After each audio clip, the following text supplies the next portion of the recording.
Hello, everybody, and welcome back to another episode of Adam Bergman's Money Makers. Guys, tomorrow the markets open again. It's going to be a very, very interesting week. Why?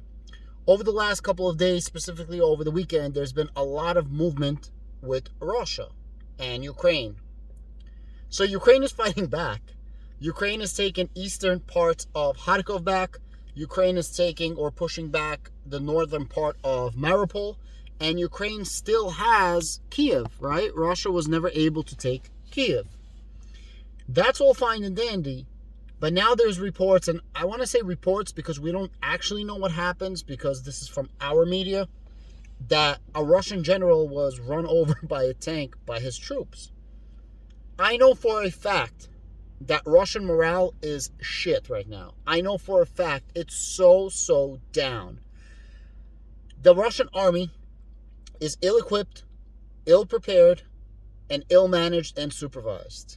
The people don't want to be there. Most of the people fighting are like 18, 19, 20-year-old kids that are like from the backwoods of Russia, and they're like, yo, we don't want to die, and there's no morale. And all of their equipment is garbage. World War II type equipment. And Russia's becoming bankrupt. The oligarchs have money that they can't access. I'm sure they have like emergency funds, but a huge amount of their money, billions and billions of dollars, is being seized by sanctions. You can't do nothing with it. So they're tight. Putin is so mad because he thought he was going to take Ukraine in 3 days. That never happened. Putin likes to showboat his army how they're so powerful. Well, now the world knows they're not really powerful. It's only like a couple of percent. They have these nice shiny tanks and nice shiny uniforms, but for the most part, garbage, World War II equipment. Ukraine has American-backed equipment, and it's not even the best American equipment. They just have good American equipment. Not the best we have, but good. And they're doing amazing against Russia. They don't even have all the equipment, right? They have a shortage on tanks, shortage on airplanes, and they're using United States tactics left and right. Well, where does this leave Russia? Russia has oil. It needs money. Russia has gas. It needs money. All the sanctions is about to make Russia super bankrupt because they cannot pay their debt. The problem is now they said that they will try to get, or they want payment in rubles for their oil and gas. Well, the European Union told them, you can go F yourself. That's blackmail. We're not going to do that. So that was a pretty good move. If it worked, the ruble would be propped up. But on the opposite end, it didn't work, and the European Union is like, we're not going to pay you that. And then over the weekend and starting Friday, there's rumors that Russia says that their first phase of this special operations is complete. And they accomplished what they wanted. What the heck that is, nobody knows. But what they wanted is the whole Ukraine. They didn't get it. And now they're going to concentrate on the liberated areas in Donbass. I said it before. Russia's going to get out of this, and they're going to take Crimea, which they already have. And they're going to take Donbass, which they already had half of it. And as long as they can't get Mariupol, we good. Because you have Donbass over here, you have Crimea over here, you have Mariupol over here, and then you have the Sea of Azov right here. And that's what Russia wanted. They wanted a landmass from the Crimea to Mariupol to Donbass, where basically the Sea of Azov is like a lake for Russia. And they have all the ports.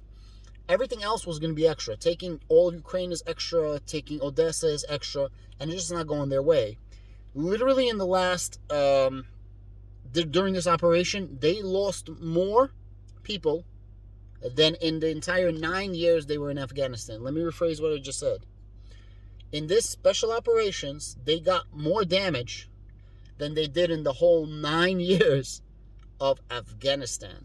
They are getting whooped left and right. They're taking immense casualties. And the problem is these poor troops, and I feel bad for them, they're giving them spoiled food, old spoiled food. That's the problem in Russia. If somebody gives you, $1 million to re-up something, what they'll do is they're like, oh, we're just going to leave this old food here. Nobody's ever going to know because we're never going to need to do it. And we'll just pocket the money. And this is what's happening. And it's not just the food. It's happening with a lot of things. So now Russia is scaling back. And they're saying they're going to concentrate on the Donbass region.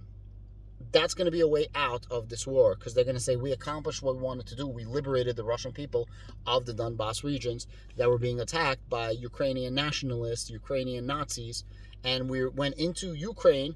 We didn't want to take it over from the beginning. That was never our, the point of this, which it was, but he's going to say it wasn't. And now that we accomplished whatever the heck he thinks he accomplished, it's time to concentrate on these liberated areas. What's going to end up happening in the long run, Ukraine is going to fortify the F out of Mariupol, rockets, food, everything in the next decade, and they're going to end up taking Crimea back, and they're going to end up taking Donbass back in the future. They're going to be much, much more prepared. Russia, 20, 30 years back with their economy. Destroyed, absolutely demolished. What I think is going to happen, I think tomorrow is going to be a green day. We got to see what's going to happen, but I think tomorrow is going to be a green day. Why? Anything bad for Russia, good for Ukraine, is good for the markets, because the uncertainty and doubt starts going away.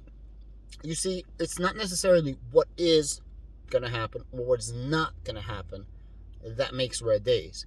It's more uncertainty of what is or what is not going to happen. That is the problem. Now that we're starting to get some certainty that Ukraine is not going to be completely taken over, Ukraine is holding their own and more, and Russia is starting to, or possibly starting to, retreat and getting out of certain areas that they took over, well, now it becomes a little bit more certain where this whole thing is going. And that's why I definitely think that the market is going to be green tomorrow. Now, I'm not a financial advisor. Everything I say is pure entertainment and education at best. And I'm definitely not giving you guys advice. I'm just saying that I think that the market is going to be green tomorrow. But it could also be red tomorrow. You see, that's the thing with investing. You just have to be right 51% of the time and wrong 49% of the time, and you can make a lot of money. You just need to be skewed a little bit in your favor. And I hope that's what I'm going to have. I'm looking forward to see what's going to happen tomorrow. The market should react positively, and nobody wants to pay Russia in rubles. Russia's probably going to default. Russia is going to have something called a recession and hyperinflation, because the only thing Russia can do is print more rubles to offset all of this crazy inflation. But when you print something, it's just hyperinflation. It just devalues your money to literally nothing. I mean, it's going to be worth nothing. I honestly think that it's not going to be 100 rubles per dollar. I think it's going to go to 200 and 300 rubles per dollar. And this is just the beginning. It's really, really interesting to see how this plays out. And if you've been hedging your bets and buying certain stocks, then this is definitely going to help you in the long run. Like I said, one specific stock that's probably going to prosper from this, and I'm making my bets on it, is Palantir, with all the new international government contracts and international commercial contracts that they're going to be getting. Why? This was always unexpected. It was unexpected for them to get these contracts. And then a lot of other companies as well, but this video was just to explain to you what's happening with the geopolitical turmoil and try to educate you a little bit with the way market thinks. Let's see if I'm right tomorrow and there's going to be a green day. Thank you. Have a great day.